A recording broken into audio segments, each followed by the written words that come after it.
ओम श्री हरि। अनुराग पदावली पद क्रमांक 56 से 60। सूरदास जी कहते हैं कि कोई गोपी कह रही है, सखी श्री हरि को देखे बिना चैन नहीं पड़ता।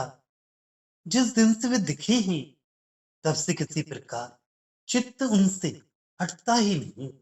भला गोपियों के प्राण स्वरूप जीवन धन नवीन कुमार मनमोहन कैसे भूल सकती है।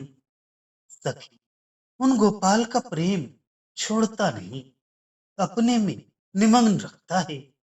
फिर शरीर का स्मरण कौन करे।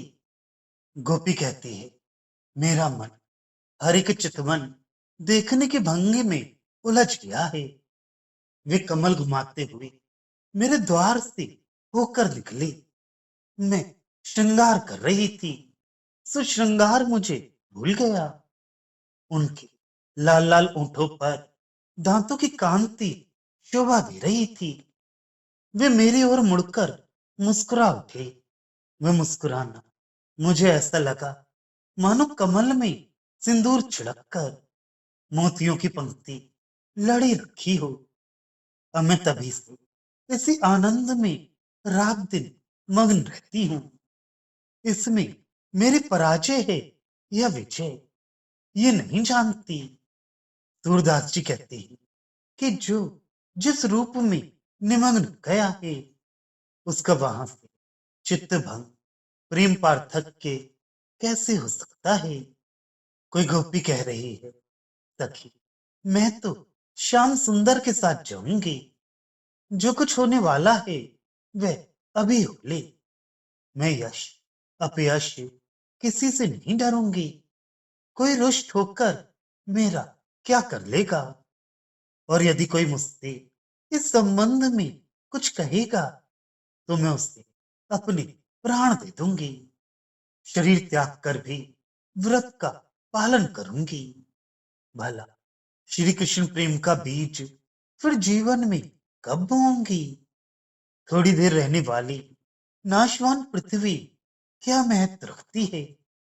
मैं तो शरीर त्याग कर प्रियतम के धाम नंदालय के आकाश में समा जाऊंगी।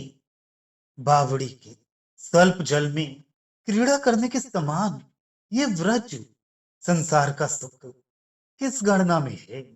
मैं तो श्री नंद नंदन से प्रेम करके समस्त सुख पूर्ण आनंद प्राप्त करूंगी। एक गोपी कह रही है, सखी ये ठीक है कि तुम मेरे भले के लिए कहती हो। ये तुमने मुझे अच्छा स्मरण दिलाया।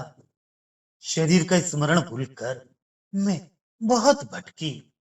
जब से श्याम सुंदर ने मुझसे दधी का दान लिया और हंस हंस कर कुछ बातें की, तब से किसका घर, किसके पिता माता और किसे अपने शरीर का स्मरण रहा।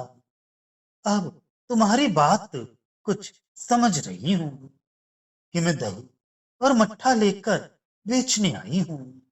सूरदास जी कहती हैं कि वह गोपी बार बार ये कहकर कि सुनो मैं सवेरे की आई हुई हूं, अपने चित्त में लज्जित हो गई। गोपी कहती है कि सखी मेरी एक बात सुन।